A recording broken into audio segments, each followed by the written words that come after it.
Before our next speaker is introduced, let's set the stage. For the purpose of this presentation, imagine A, you are Canadian,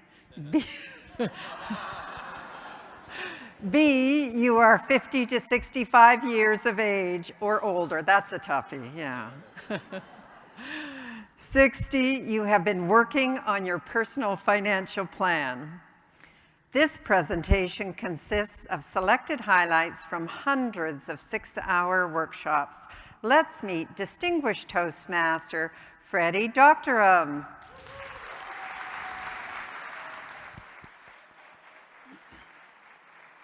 Every day in Canada, 1,000 people turn age 65.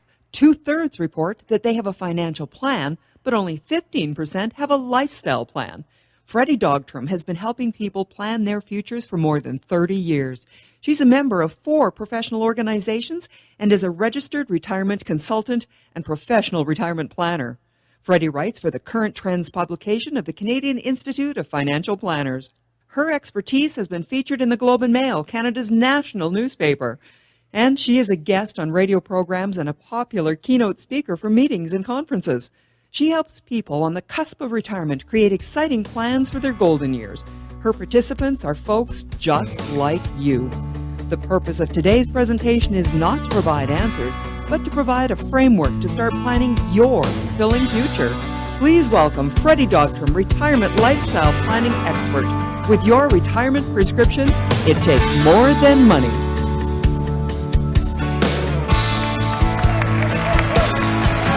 Thank you.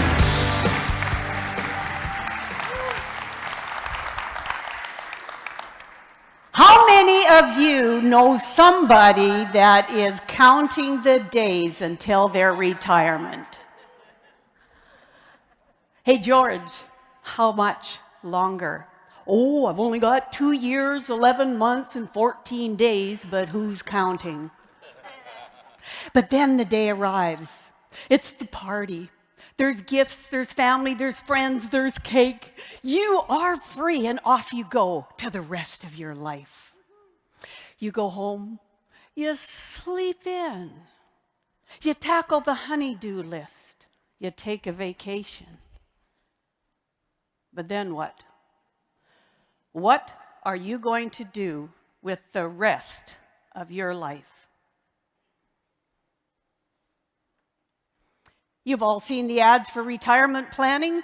The happy couple sitting on the perfect beach with the perfect sunset and the perfect life. Really? Could you spend the rest of your life doing nothing on a beach?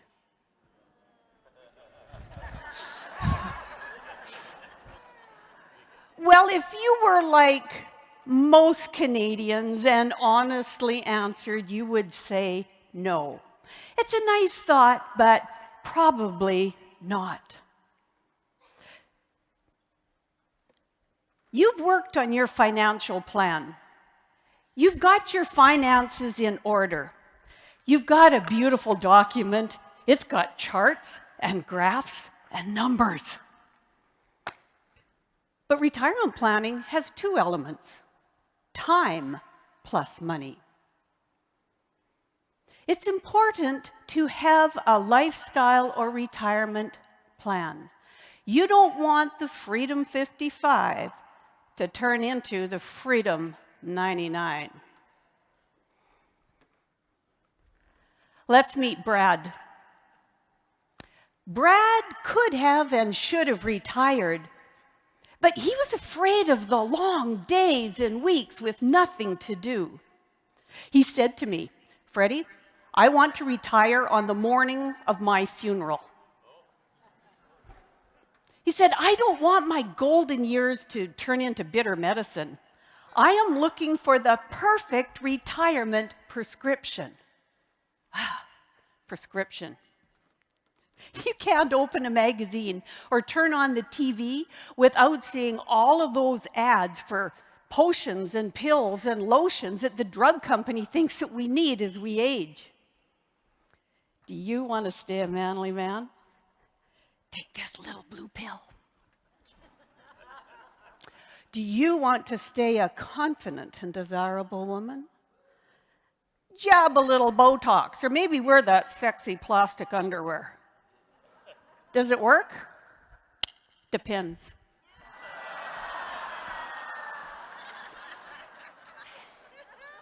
Based on Brad and the ads, I decided to come up with the perfect retirement prescription. I have for you the perfect pill. PIL stands for purpose, identity, legacy, and legend. 4 essential elements for planning your retirement lifestyle. What is purpose? We get up, we go to work, and we know what our purpose is because the boss tells us. It's defined in our job description. And with any luck, we'll work hard and get ahead in the organization, but we still know what our purpose is. Purpose is what gets us up in the morning. When you retire, do you want to just roll over, stuff your head under the pillow, groan, and dread the day? Or do you want to jump out of bed and go, "Good morning, world, and welcome to me"? That is your purpose. What are your retirement dreams? What is it that your heart is calling you to do? That is your retirement purpose. Well, what about your identity? We like to know who we are. It's interesting that on the television, there's all of these ads for Ancestry.com or 23andMe. People are really wanting to know what their genetic identity is. I was raised in a family as an adopted child that identified themselves with being English and Welsh. Cute, isn't it? When I was reunited with my birth family, I found out that my genetic identity was actually French and Scottish. Overnight, I went from leeks to haggis, and I went from paisley to plaid. Do you know your genetic identity? Is this something that's important to you? Identity goes further than our genes. We go to a party, and what's one of the very first questions we're asked when we're introduced? So, what do you do? How are you going to answer that question after you're retired? We'll be spending some time talking about identity. Our first L is legacy. Webster's dictionary defines legacy as that which is left behind. For planning purposes, legacy has 3 elements. Element 1, professional. Element 2, personal. And element 3, digital. Let's take a look at your professional legacy. What is the footprint that you're going to leave behind at your organization? How are they going to remember you? Could you be mentoring some young people and leaving all of your knowledge behind? Could you write down your procedures so that people can follow and understand what you developed? What is going to be your mark, your footprint, your history with your organization? Professional legacy. Well, what about our personal legacy? Many families have items that are passed down through the generations. In some families, it might be the Bible, where the marriages and the births and the deaths are recorded. For some families, it's jewelry or furniture. What is it that you have in your family that you should be passing down? I was listening to CBC Radio on Valentine's Day, and I was shocked. They were interviewing these young ladies that said they no longer like diamonds. Really? In my day, diamonds were a girl's best friend. In fact, there was this one young lady who proudly said that she took her grandmother's diamond wedding ring set and sold it to buy golf clubs for her boyfriend. I do know from experience, though, that millennials really don't want our everyday stuff. That pile of National Geographics in the basement, they don't want them. Get rid of them. What about all those great clothes from the 80s? No. How about that matching Sunday china? No thanks, it's not dishwasher friendly. What about the jewelry? Well, maybe, but only if it has been professionally appraised and has some monetary value. So how do we handle our personal legacies? Well, some families have a memory box. One of my clients was telling me that in their family, they have a treasure box. And all of the items of significance from the family are kept in this box. And at Christmas, Thanksgiving, and other family gatherings, they pull out the box, open the lid, and look at each item.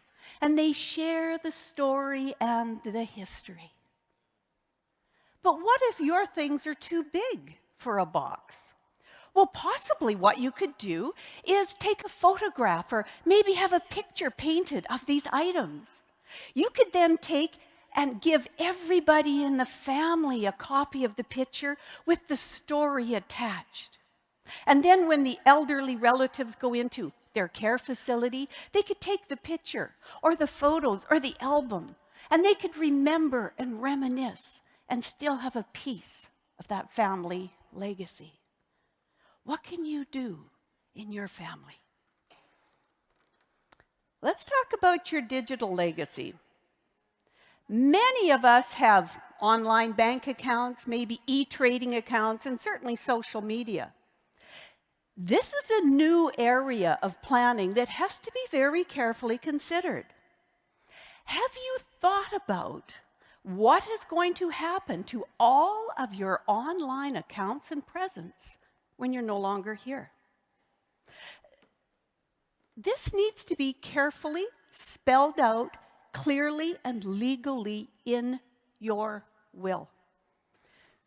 Have a conversation with the person that you are designating to look after this so that they understand your wishes, but make sure it is clearly and legally spelled out in your will.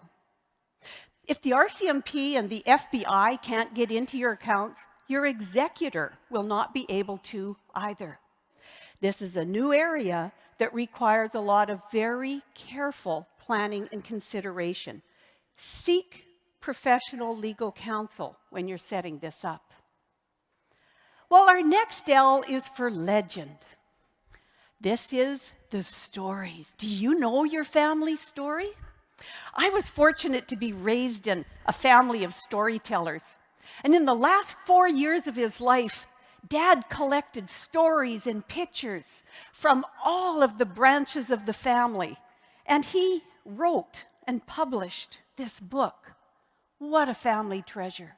From 1688 in London, through Africa, India, Malaysia, to Canada, right up until 2010 when it was published, the stories and the pictures are intact and able to be shared. Do you have a book for your family? You know, writing a book's a lot of work. And you might not want to write a book. Well, what about a video? We've got phones, we've got cameras, we've got easy availability to video capacity. What if you were to just sit down and have conversations and videotape what was going on?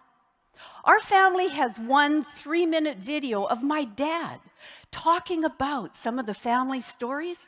Oh, how we wish we had more. This summer, my intention was to sit down with my uncle, the last of his generation, and videotape his stories. Tragically, he passed away in April, and the stories died with him. Don't wait.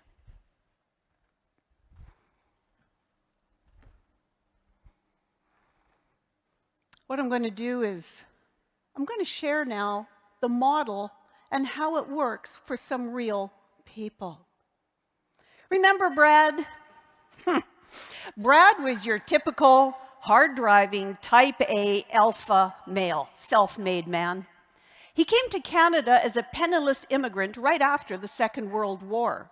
Through hard work and some good fortune, he was able to build a series of very, very successful businesses. He had no intention of retiring. He loved what he did. One day, his world changed. His wife was diagnosed with breast cancer. Now, Brad had mentored his managers and adult children, and so was easily able to turn the daily running of the businesses over to them. And his focus became exclusively supporting his wife and being with her through her treatments. Real shirt. When she recovered, they got involved with dragon boat racing. They found a team of other breast cancer survivors, and Brad became the coach and the trainer of the team. They had a lot of fun. They traveled all over with their boat, competing and just enjoying being alive. Sadly, the cancer came back, and his wife passed away. But Brad stayed involved with the Dragon Boat team. Supporting those ladies had become part of his new purpose. And next year, they're going to be competing in Italy. To build his legacy, Brad decided to start giving away, they called him the Dragon Slayer. To support his legacy, Brad started giving away large sums of money. He supported his local university and the hospital and some other charities. And he built a beautiful park in their community in his wife's name. The model worked for Brad. This was the most amazing, dynamic leader I ever had the privilege of working with. She led a huge software implementation program. They called her the Supreme Global Commander, but her real name was Debbie Ann. It was through her commitment that the program was fully implemented and the work teams were very, very functional. She had a retirement plan, and so what she wanted to do was to use her leadership skills to build a business. So she moved across the country to the perfect acreage by the ocean and opened her organic garden. She is now identified as being one of the people that supplies wonderful organic jams and jellies. And you can find her in Powell River, BC at the farmer's market.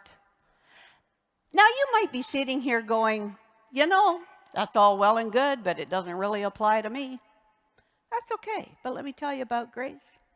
Grace was a participant in one of my workshops. She had a company pension. She had savings, she had some retirement instruments, she had a modest inheritance, so all of her financial needs were met. And she believed that's all she needed. At the end of the workshop, she picked up her material, my business card, and left. A year later, I was surprised when she called me and she says, "Oh, Freddie, I should have listened to you. I should have planned my lifestyle. I'm retired and I'm miserable. My house is clean. I'm coffeeed out, and my husband is driving me crazy." This was 4 weeks into the rest of her life. The following month, she found another job and was quite unhappy. Failing to plan had not been a success for her, but we're working on her plan now. David's a nurse. Amazing young fellow. He was passionate about building people, building lives, healing and supporting and nurturing. But David's a diabetic. He's losing his vision, and after 32 years, he was forced into early retirement. David is also an orchidist. An orchidist is somebody that cultivates and creates beautiful orchids. He lit up like the sun when I asked him about his hobby. He's known in botanical circles for the fabulous plants that he has. And so I asked him, I said, "David, how is a nurse like an orchidist?" Well, he thought about it and he said, well, as a nurse, I cultivated health and I nurtured and I supported, and I suppose as an orchidist, I do the same. I guess my identity isn't tied up in a title. It's the expression of my heart. Today, David takes his orchids on tour. He gives talks at senior centers. He takes his passion into schools. And he is building quite a repertoire and uses his beautiful flowers as props. David likes to name his flowers after people that he knows. His mother, his grandmother, a beautiful terminally ill little boy who was one of his patients. So I asked him, I said, do you think that you could name an orchid after me? Maybe a yellow one, the bodacious Freddie-licious. Sure, he says. I can call a flower by your name, and he sent me a picture. You'll never look at them the same, will you? David now calls himself the orchid nurse and is having a very, very successful retirement. What I've shared with you today is just 4 elements. Of course, your successful retirement lifestyle prescription is going to take more than 4 ingredients. Things like health, relationship, location, etc. But today what I've given you is just a starting point. Square one where you can start. What is your purpose? What's your dream? What is it that your heart is crying for you today? Do you know your purpose? Plan it. What about your identity? Who do you want to be when you retire? What is your retirement business card going to say? Plan it. Legacy. What is the footprint that you're going to leave at your office? What are those items in your family that need to be passed along? And your digital presence, your digital legacy, please plan it. And what about the stories? If you don't know your family story, find it. Be the one. Interview people, do the research, write a book, create a video, take those pictures, but plan it.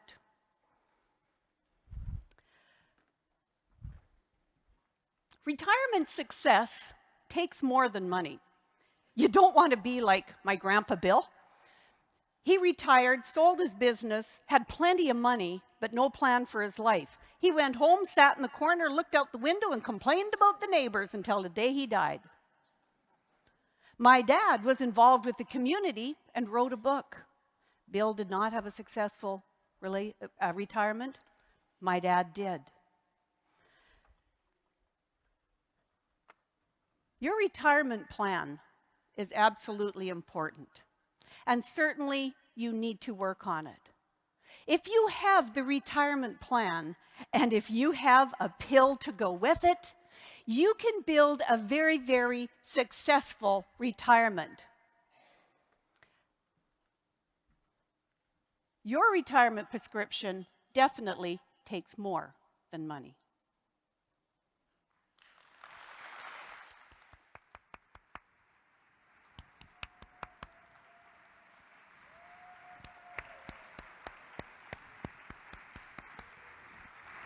Good job. Please allow for 2 minutes of silence so that the judges may complete their ballots.